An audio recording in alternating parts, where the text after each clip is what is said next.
Hello students, हम electrochemistry chapter है उसको डिस्कस कर रहे थे। और इलेक्ट्रोकेमिस्ट्री के अंदर मैंने आपको वेरियस टर्म्स आपको बताई थी, जैसे कि resistance, conductance, specific resistance, specific conductance, molar conductivity, equivalent conductivity, इन सब के बारे में हमने डिस्कस किया था।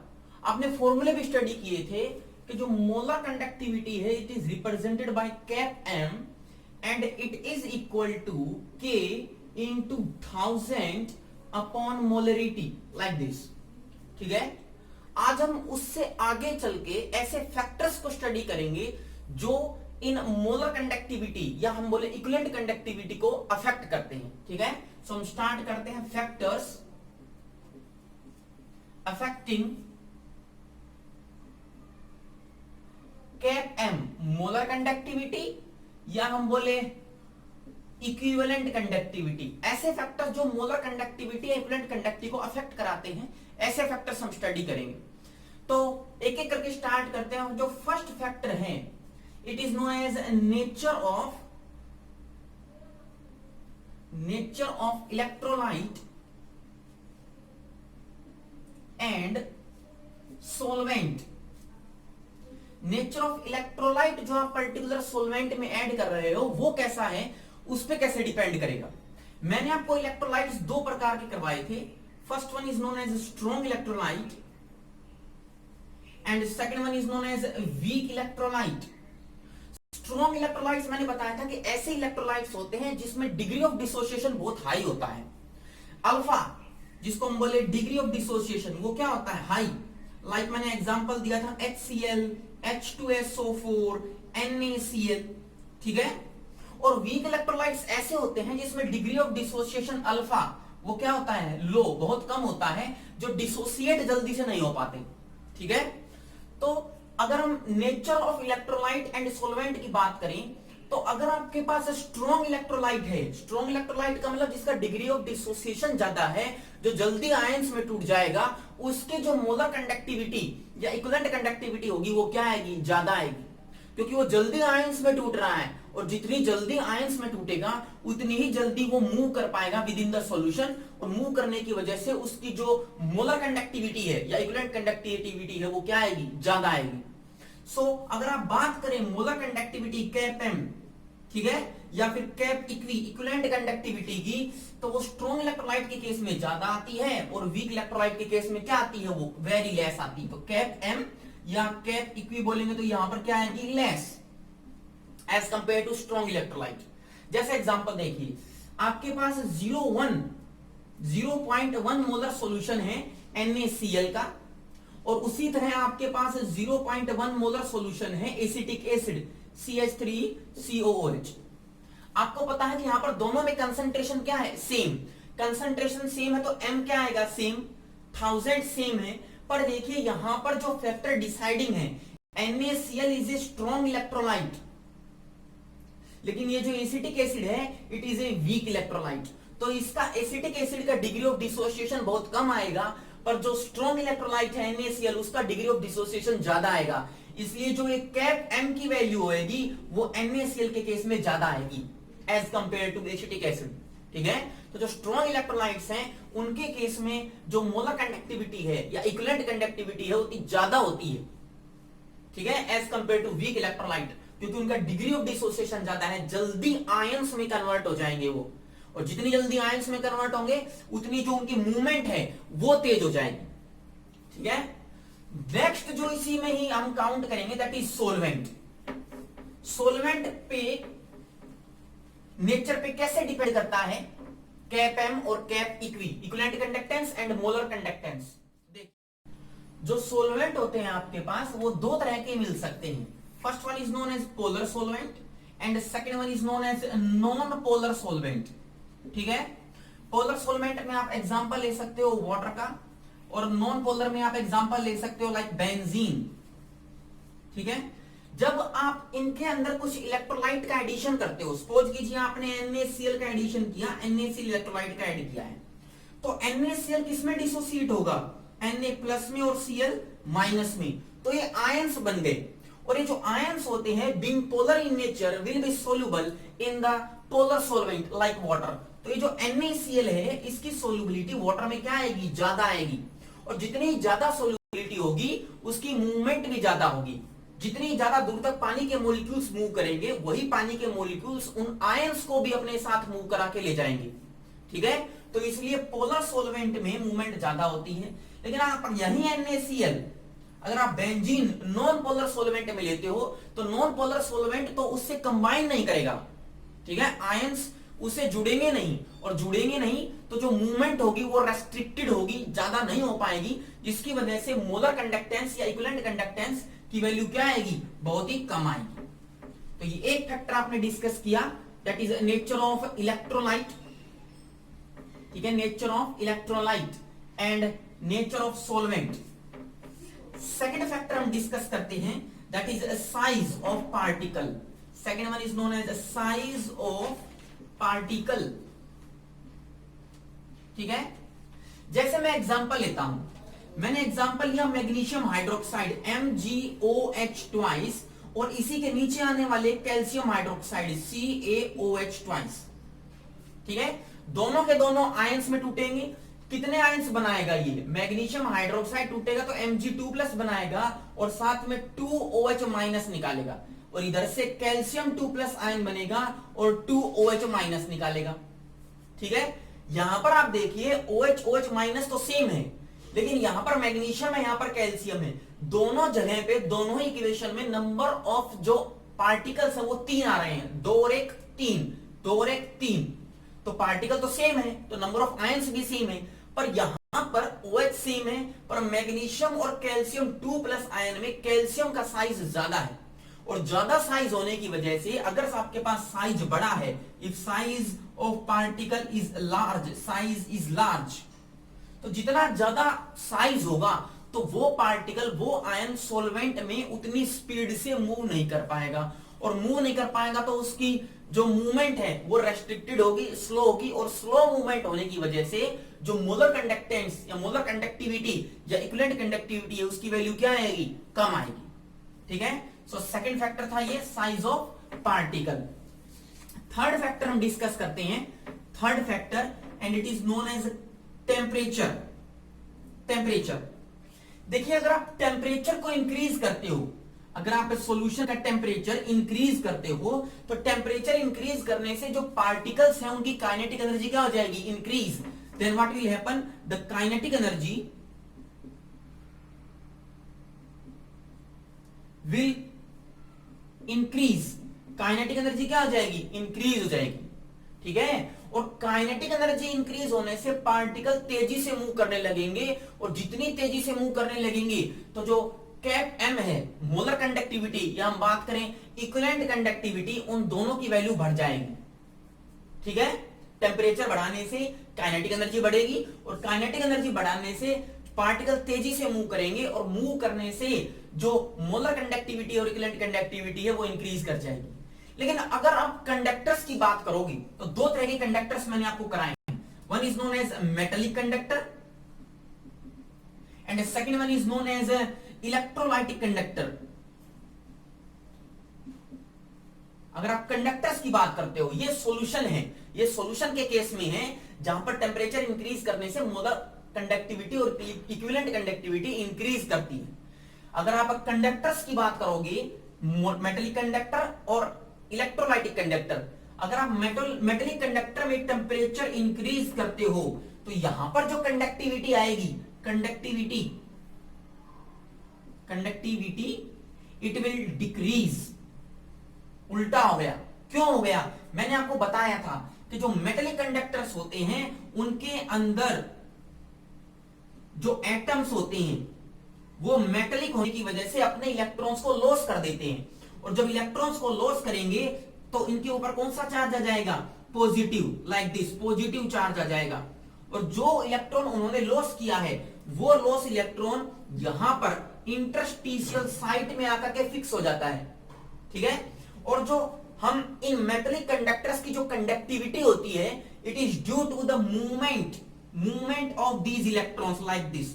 ये इलेक्ट्रॉन इसको टक्कर लगाएगा, ये इलेक्ट्रॉन इसको फोर्स लगाएगा, और ये आगे की तरफ मूव करेंगे, और कंडक्टिविटी इसके अंदर मेटेलिक कंडक्टिविटी जो होती है वो इलेक्ट्रॉन्स की वजह से होती है। लेकिन जब आप टेम्परेचर इंक्रीज करोगे तो ये जो पॉजिटिवली चार्ज्ड पार्टिकल आपको दिख रहे हैं, these are known as kernels, इनको हम कर्नल्स बोलते हैं। तो इनकी वाइब्रेशन इंक्रीज हो जाती है टेम्परेचर बढ़ाने से, और ये just like up and down vibrate करने लगते हैं। और वाइब्रेशन करने से ये जो इलेक्ट्रॉन जो आगे जा रहा था अब वो उतनी स्पीड से आगे नहीं जा पाएगा, और जो कंडक्टिविटी है वो क्या हो जाएगी, डिक्रीज। तो अगर मेटेलिक कंडक्टर्स की बात करें तो टेम्परेचर बढ़ाने से कंडक्टिविटी डिक्रीज करती है। इलेक्ट्रोमैग्नेटिक कंडक्टर्स में ऐसे कर्नल्स नहीं बनते, सिर्फ वहां पर क्या होते हैं, आयंस। जो मूवमेंट होती है वो आयंस की वजह से होती है, और आयंस ही इलेक्ट्रिसिटी को कंडक्ट कराते हैं। तो टेम्परेचर बढ़ाओगे तो आयंस की काइनेटिक एनर्जी बढ़ेगी, और काइनेटिक एनर्जी बढ़ने से आयंस तेजी से मूव करेंगे, और जितनी तेजी से मूव करेंगे तो टेम्परेचर बढ़ाने से what will happen, temperature increase करने से जो इनकी कंडक्टिविटी है वो भी क्या करेगी, इंक्रीज। तो आपको याद रखना है कि टेम्परेचर बढ़ाने से कैप एम और कैप इक्वी इंक्रीज करते हैं। इलेक्ट्रोलाइटिक कंडक्टर्स में टेम्परेचर बढ़ाने से कंडक्टिविटी इंक्रीज होगी, पर अगर मेटलिक कंडक्टर्स आ गया वहां पर अगर आप टेम्परेचर इंक्रीज करा दोगे तो कंडक्टेंस या conductivity will decrease due to the formation of these kernels and due to the vibration of these colonel's.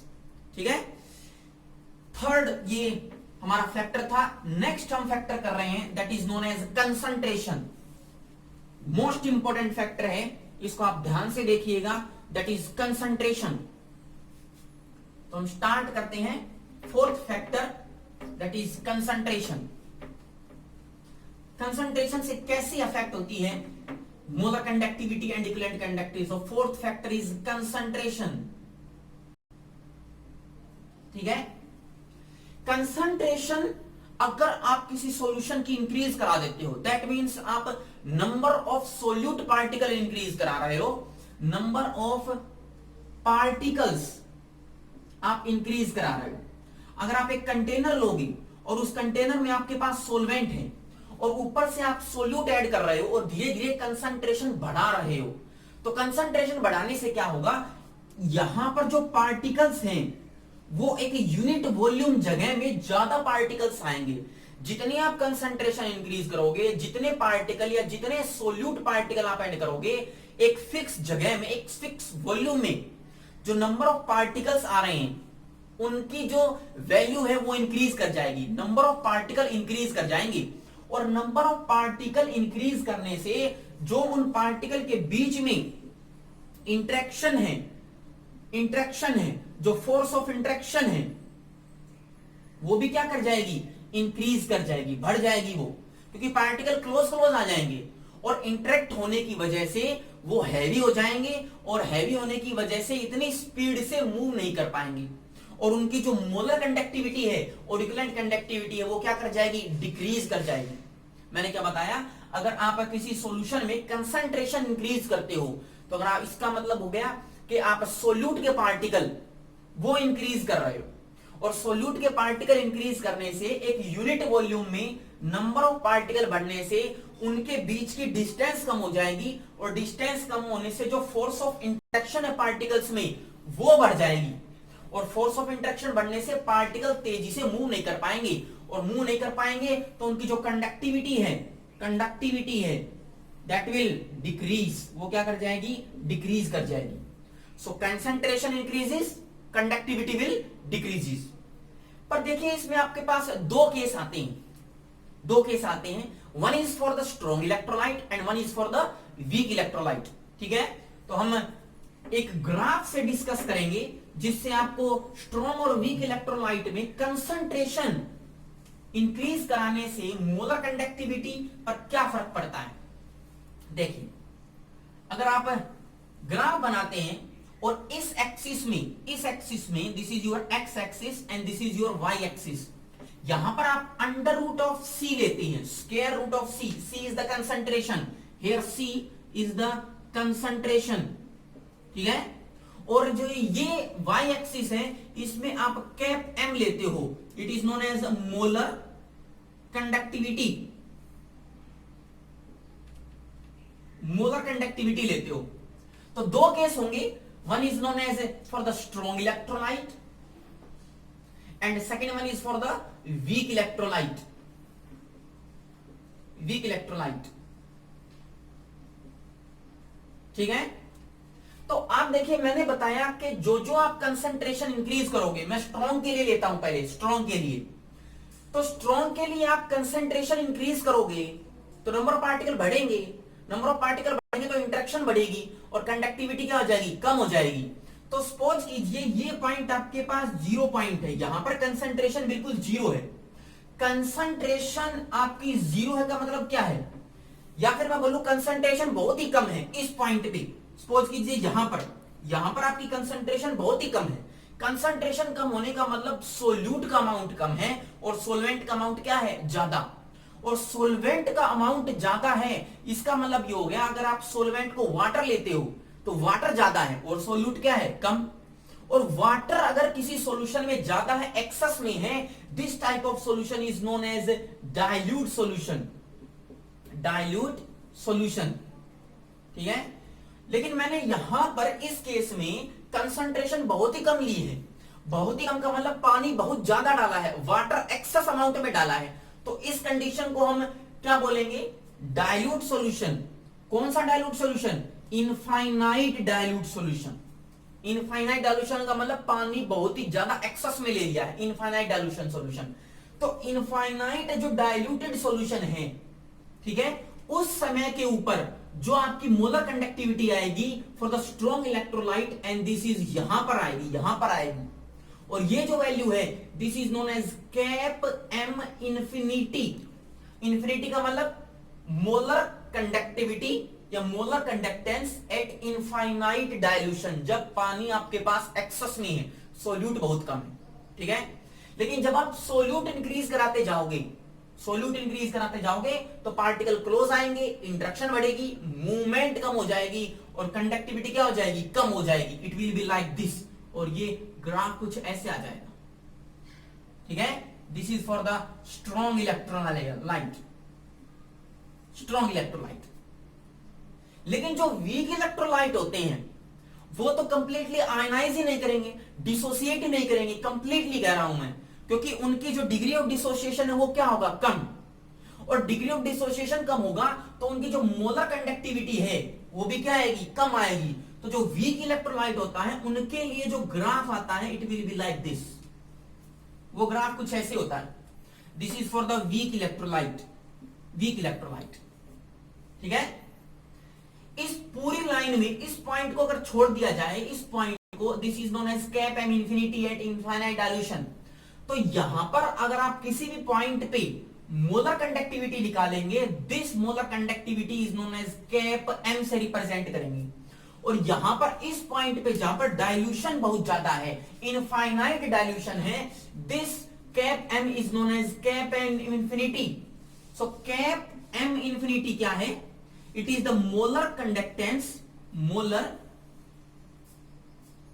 Conductance at infinite dilution, या फिर हम एक नाम और भी बोल सकते हैं इसको, it is also known as limiting molar conductivity, limiting molar conductivity,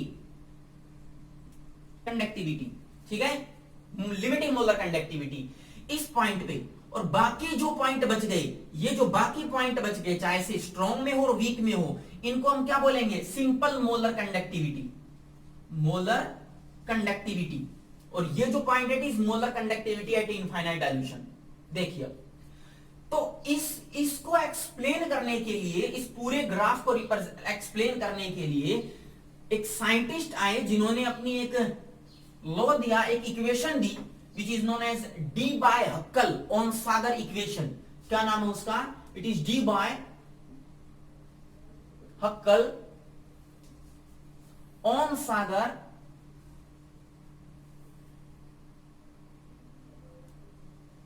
equation. ठीक है, D by Huckel-Onsager इक्वेशन। वो इक्वेशन क्या कहती है कि जो स्ट्रॉन्ग इलेक्ट्रोलाइट के लिए बात कर रहा हूं मैं, this is for the strong electrolyte, क्योंकि वीक इलेक्ट्रोलाइट में कैप एम अचीव करना मुश्किल है। मैं बताऊंगा अभी, थोड़ा सा आप ध्यान रखिए कैप एम क्या है। कि उन्होंने क्या बताया, this cap M infinity is this cap m molar conductivity is equal to cap m infinity minus b under root of c. C is the concentration. This is the molar conductivity, molar conductance. This is molar conductance at infinite dilution, and this is b. B is a constant जो कि आपने real gas equation +1 में भी पढ़ा था, जो कि आपको बताता है इंटरेक्शन के बारे में. And C is the concentration. B क्या है? B इज ए कांस्टेंट जो आपको इंटरेक्शन के बारे में बताता है, पार्टिकल्स के बीच में इंटरेक्शन कितनी है. And C is the concentration. अब आप देखिए, अगर आप स्ट्रॉन्ग इलेक्ट्रोलाइट के केस में इसको थोड़ा सा आगे बढ़ाते हो तो ये इस पॉइंट पे टच कर जाता है, इस पे स्ट्रॉन्ग के केस में. और यही पॉइंट क्या है? यही जहां पर ये टच कर रहा है, this is the infinite dilution, cap M infinity. बिल्कुल इस लाइन के आसपास जहां पर ये इस पॉइंट को टच करता है, कट करेगा, this is molar conductance at infinite dilution. और ये जो इक्वेशन है molar conductance at a particular dilution, कहीं पर भी इस पूरी लाइन में this is cap M which is equal to cap m infinity molar conductance at infinite dilution minus b under root of c. अगर आप c कंसंट्रेशन को बढ़ाओगे तो ये पूरा फैक्टर बढ़ेगा, और ये पूरा फैक्टर बढ़ेगा तो कैप m क्या हो जाएगा? कम. और देखिए वही कम हो रहा है. इसका मतलब ये जो कैप m है, मोलर कंडक्टेंस है, उसकी वैल्यू कम आती है. किससे? कैप m इंफिनिटी से, क्योंकि माइनस साइन लगा है ना, इसलिए. ठीक है.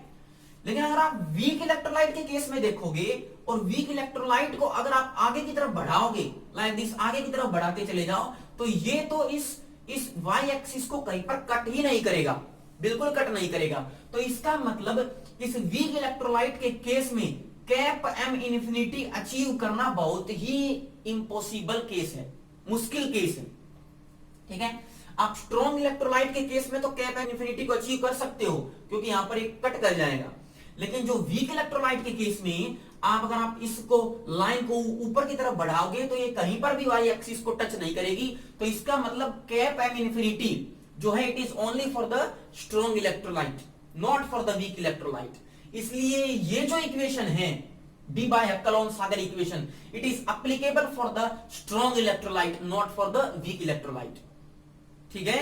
तो आपको ये ग्राफ याद रखना है, डी बाय हैकेलोन-सागर इक्वेशन याद रखनी है. स्ट्रॉन्ग इलेक्ट्रोलाइट के केस में ग्राफ थोड़ा सा स्टीपर है, यहां पर डाउनफॉल ज्यादा है, क्योंकि वीक इलेक्ट्रोलाइट जो है ना, उसका डिग्री ऑफ डिसोसिएशन बहुत कम है. और वीक इलेक्ट्रोलाइट के केस में हम molar conductivity at infinite dilution, या फिर बोले लिमिटिंग मोलर कंडक्टिविटी, उसको अचीव नहीं करवा पाते. मुश्किल है, ग्राफिकली नहीं करवा पाते, एक्सपेरिमेंटली नहीं करा पाते. पर थ्योरेटिकली हम अगर कैलकुलेट करके करें या थ्योरेटिकली निकालें तो हम cap M infinity weak electrolyte के लिए निकाल पाएंगे. लेकिन इस ग्राफ से या एक्सपेरिमेंट करें तो हम कैप एम इंफिनिटी नहीं निकाल पाते हैं.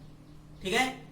तो ये जो कैप एम इंफिनिटी है, मोलर कंडक्टेंस या कंडक्टिविटी एट इनफाइनाइट डाइल्यूशन, या हम बोले लिमिटिंग मोलर कंडक्टिविटी, ये कैसे निकाली जाती है किसी भी इलेक्ट्रोलाइट के केस में, इसको डिस्कस करने के लिए एक लॉ है which is known as Kohlrausch law. तो हम उस लॉ को डिस्कस करते हैं. मोस्ट इंपोर्टेंट टॉपिक है इस यूनिट का, जिसमें से एक ना एक न्यूमेरिकल आपको जरूर मिल जाएगा एग्जाम में कोहलराज लॉ पे.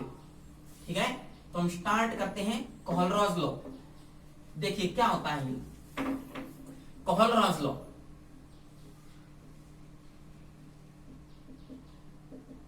कोहलराज लॉ देखो, जैसे आपके पास सपोज कीजिए NaCl है, it is a strong electrolyte, और इसके केस में आपको molar conductivity at infinite dilution निकालना है. ठीक है. कैप एम इंफिनिटी निकालना है. तो molar conductivity at infinite dilution for the NaCl जो आएगी, it is equal to the sum of, किसके सम के इक्वल आएगी? आयोनिक कंडक्टिविटी, दिस लैम्डा, ये जो लैम्डा साइन है ये रिप्रेजेंट करता है आयोनिक कंडक्टिविटी, किसकी? Na प्लस की, and ionic conductivity for the Cl minus. ठीक है. दिस नॉट, या बोल सकते हो आप इन्फिनिटी डाइल्यूशन पे. बुक्स में आपको इन्फिनिटी की जगह नोट मिलेगा. ठीक है. तो याद रखने के लिए मैं इसको इन्फिनिटी ले रहा हूं, बुक में आपको सब जगह पे नोट मिलेगा. ठीक है, तो आप इसको नोट भी ले सकते हो या इन्फिनिटी भी ले सकते हो। तो molar conductivity of NaCl is equal to किसके इक्वल आएगी, मोलर कंडक्टिविटी ऑफ Na+ जो कि कैटायन है, plus molar conductivity of anion Cl- है, इनके सम के इक्वल आएगी। कोलराज लॉ क्या कहता है, it states that the molar conductivity for the strong electrolyte या limiting molar conductivity is equal to the sum of ionic conductivity of cation plus ionic conductivity of anion के equal आएगी, इन दोनों के सम के इक्वल आएगी। And multiplied by the number of ions present in their electrolyte. जैसे देखो यहां पर तो NaCl Na+ में और Cl- एक आयन में टूट रहा है, लेकिन अगर आप ये कंपाउंड लेते हो जैसे MgCl2 और इसका आप कैप M0 या कैप M इंफिनिटी निकालोगे तो वो कैटायन और एनायन के सम के इक्वल आएगी, बिल्कुल आएगी। जैसे कैसे, lambda for the Mg2+, this is not, and lambda for the Cl-, this is not. पर मैग्नीशियम के कितने आयन बनेंगे, एक, तो एक से ही मल्टीप्लाई करोगे। Cl के कितने आयन बनेंगे, दो, तो इसको किससे मल्टीप्लाई करोगे, दो से मल्टीप्लाई करोगे। ठीक है, जैसे आपके पास एक कंपाउंड है, it is AX and BY, इसकी आपको molar conductivity at infinite dilution निकालनी है, लिमिटिंग मोलर कंडक्टिविटी निकालनी है। तो कैसे निकालोगे, कैटायन देखो क्या है, तो ionic conductivity, limiting ionic conductivity for the cation that is A+, ठीक है, नोट लगाया मैंने, plus B, lambda for the B0, cation and anion. लेकिन आप यहां पर देखिए, यहां पर नंबर ऑफ आयंस X किसके हैं, A के, और Y किसके हैं, B के। तो यहां पर आप X से और यहां पर आप किससे मल्टीप्लाई करोगे, Y से। तो आयंस, कैटायंस और एनायन जो बनेंगे उनका सम करने के बाद आपको उनके जो नंबर ऑफ पार्टिकल बन रहे हैं इलेक्ट्रोलाइट्स में, उससे भी आपको मल्टीप्लाई करना पड़ेगा। सो कोलराज लॉ क्या कहता है, द लिमिटिंग मोलर कंडक्टिविटी या limiting equivalent conductivity is equal to the sum of ionic conductivity of cation and anion multiplied by the number of ions present in their electrolytes. ठीक है, जैसे हम इस पे एक दो क्वेश्चन करते हैं, आपको उससे बेटर समझ में आएगा। क्वेश्चन करते हैं, फिर उससे क्या क्या आप कैलकुलेट कर सकते हो न्यूमेरिकल, वो देखिए। जैसे आपको पूछा है कि कैप M इंफिनिटी या नॉट फॉर द आपको निकालना है CaCl2, कैल्शियम क्लोराइड के लिए निकालना है। तो कैसे करोगे, lambda naught for the calcium 2+ ion plus 2 times, क्योंकि क्लोरीन कितने बनेगा, 2 टाइम्स है, Cl 2 टाइम्स है, एंड लैम्डा नॉट Cl-। ठीक है, आपको इनकी आयनिक कंडक्टिविटी एग्जाम में दी हुई मिलेगी, क्वेश्चन में दी हुई मिलेगी, that is lambda naught Ca2+, और वो सपोज कीजिए आपके पास 100 दी हुई है, और जो Cl- की दी हुई है लैम्डा नॉट माइनस की, इट इज इक्वल टू 50। तो यहां पर आप रखो, कैल्शियम की कितनी आएगी 100 प्लस Cl- की कितनी है 50, पर आपको किससे मल्टीप्लाई करना है 2 से। तो देखो कितना आएगा answer, 100 plus 100 is equal to 200, इतना आंसर आएगा। ठीक है, वैसे ही अगर आप एक और एग्जांपल लें, एक और एग्जांपल अगर मैं लूं, जैसे कि एग्जांपल लेता हूं मैग्नीशियम सल्फेट MgSO4, आपको MgSO4 की निकालनी है, this is for the MgSO4, और आपके पास दी हुई है ionic conductivity at infinite dilution for the Mg, and this is 110 and ionic conductivity this is 2+ ion, and SO4 2- ion ये भी आपको दी हुई है, एंड इट इज 160। ठीक है, तो ये तो आयंस Mg और SO4 में टूटेंगे, तो क्या आएगा, lambda naught Mg2+ plus lambda naught SO4 2-, ions एक एक हैं, तो क्या डायरेक्ट रखो वैल्यू 110 प्लस यहां से कितनी है 160, कितना आंसर आएगा, इट इज 270। सिंपल, ठीक है, आसान है।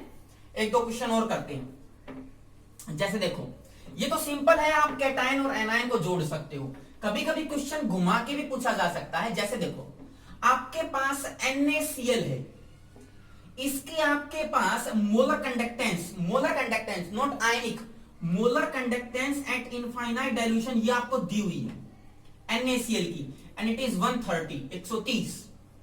उसी तरह आपके पास HCl है और इसकी भी दी हुई है, इट इज 430। उसी तरह आपके पास CH3COO Na प्लस माइनस ये ऐसी है, सोडियम एसीटेट बोलते हैं इसको, और इसकी भी आपको 100 दी हुई है। और आपको कैलकुलेट किसकी करनी है, एसिटिक एसिड की कैलकुलेट करनी है, CH3COH की कैलकुलेट करनी है। इसमें आयनिक कंडक्टिविटी का कोई रोल नहीं है, आप मोलर कंडक्टिविटी आपको दी हुई है और उससे आपको कैलकुलेट करना है, ये निकालना है। तो आप इन तीनों मॉलिक्यूल्स का यूज करके पहले ये मॉलिक्यूल बनाना सीखिए। कैसे? इस मॉलिक्यूल में आपको क्या क्या चाहिए, ये चाहिए आपको lambda for the CH3COO minus and lambda for क्या H प्लस, ये आपको चाहिए। ठीक है, तो ये एसीटेट आयन कहां से आ सकता है, यहां से आ सकता है। तो आप पहले इसकी वैल्यू रखो, क्या कैसे रखोगे, लैम्डा नॉट फॉर CH3COONA। ठीक है, लेकिन यहां पर देखो आपको चाहिए CH3COO माइनस Na नहीं चाहिए, पर यहां पर Na एक्स्ट्रा है, तो यहां पर सोडियम को लेस कर दो माइनस। अब सोडियम देखो इन तीनों में से कहां है, इसमें, तो सोडियम वाले की वैल्यू माइनस कर दो। दिस इज लैम्डा माइनस किसकी, NaCl माइनस कर दो। ठीक है, तो यहां पर Na लेस हो गया। आपको अब H प्लस भी चाहिए, H प्लस कहां से आएगा, यहां से आएगा, तो प्लस में क्या कर दो, लैम्डा फॉर द HCl। अब इन तीनों को ऐड कर दो, इसकी वैल्यू कितनी है, it is 100 minus NaCl it is 130 plus यहां से कितनी आएगी HCl की, इट इज 430। ठीक है, तो ये आंसर कितना आएगा, -30 प्लस 430, आंसर कितना आया, it is comes out to be 400। ये आपके पास आंसर आएगा। तो ये आपको बनाना है एसिटिक एसिड, आप इन तीनों की हेल्प से बना सकते हो, इस तरह का इस्तेमाल करना है इक्वेशन का। एक क्वेश्चन और देखते हैं इसी पे बेस्ड, उससे आपको बेटर समझ में आएगा। एक क्वेश्चन और देखिए, जैसे आपको दिया हुआ है बेरियम हाइड्रोक्साइड BaOH ट्वाइस, और उसका कैपम इन्फिनिटी आपको दिया हुआ है, इट इज 450। इसी तरह आपके पास बेरियम क्लोराइड भी दिया है BaCl2 एंड इट इज 250, इसकी molar conductivity at infinite dilution दिया है। इसके बाद आपके पास अमोनियम क्लोराइड NH4Cl दिया है, और इसकी जो वैल्यू दी हुई है, इट इज 100, और आपको कैलकुलेट करनी है NH4OH अमोनियम हाइड्रोक्साइड की कैलकुलेट करनी है। तो इन चारों में से आप ये दो आयन बना लो, कैसे, lambda naught for NH4 plus and plus of lambda naught OH minus. अब ये जो अमोनियम आयन है NH4, ये इन तीनों में देखो कहां है, यहां पर, तो इसकी वैल्यू रखो, क्या, NH4Cl कैपम इन्फिनिटी।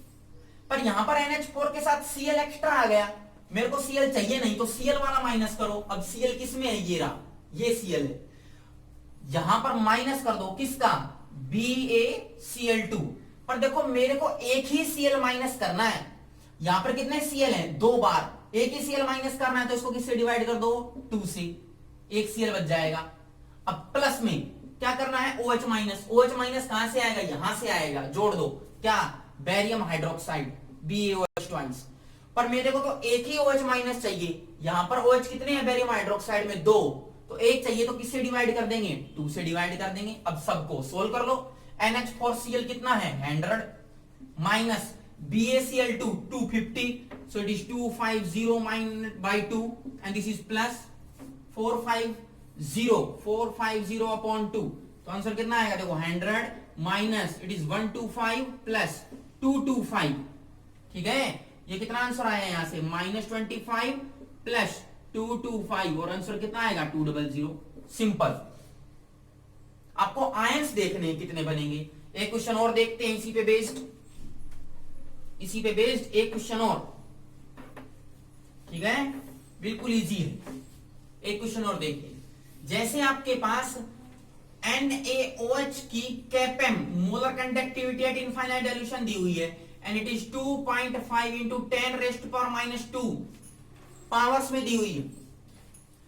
उसी के बाद आपके पास NaCl की भी दी हुई है एंड इट इज 1.5 10⁻²। उसके बाद आपको बेरियम क्लोराइड की दी हुई है BaCl2 की एंड इट इज 3 इंटू 10⁻²। और आपको कैलकुलेट करनी है बेरियम हाइड्रोक्साइड की BaOH ट्वाइस की कैलकुलेट करनी है। कैसे आयंस में टूटेगा ये? This is lambda naught for the barium 2 plus lambda naught for the OH minus. और OH माइनस कितनी बार है? 2 बार, तो किससे मल्टीप्लाई करेंगे? 2 से। अब इस बेरियम 2 प्लस को ढूंढो, इन तीनों में से कहां है?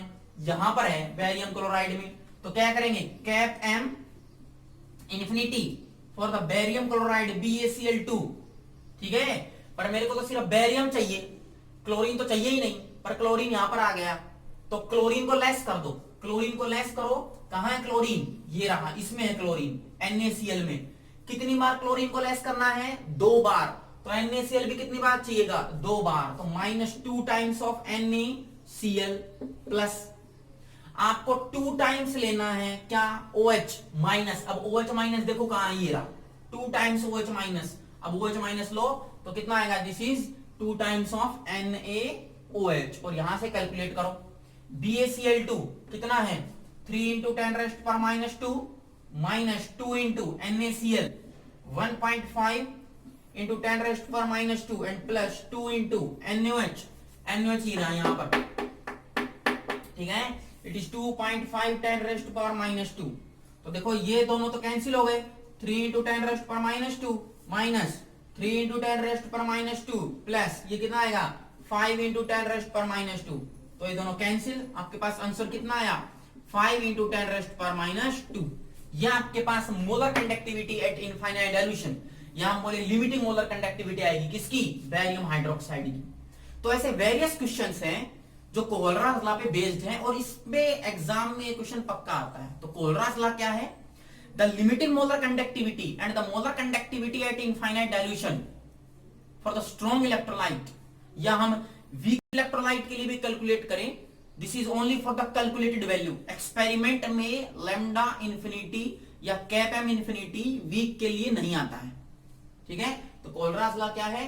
द लिमिटिंग मोलर कंडक्टिविटी, या हम बोले the molar conductivity at infinite dilution is equal to the sum of ionic conductivity at infinite dilution, या हम बोले limiting ionic conductivity, the sum of limiting ionic conductivity for the cation and anion multiplied by the number of ions produced by the electrolytes. क्या बोला मैंने? कोलराज law क्या है? क्या बोलते हैं इसको? द लिमिटिंग मोलर कंडक्टिविटी, ठीक है, for an electrolyte is equal to the limiting ionic conductivity, the sum of limiting ionic conductivity of cation and anion multiplied by the number of ion produced in their electrolytes. तो ये आपके पास Kohlrausch law था। Next time हम आपके पास Kohlrausch law की application लेकर के आएंगे। तब तक आप वेरियस न्यूमेरिकल्स कीजिए। Thank you.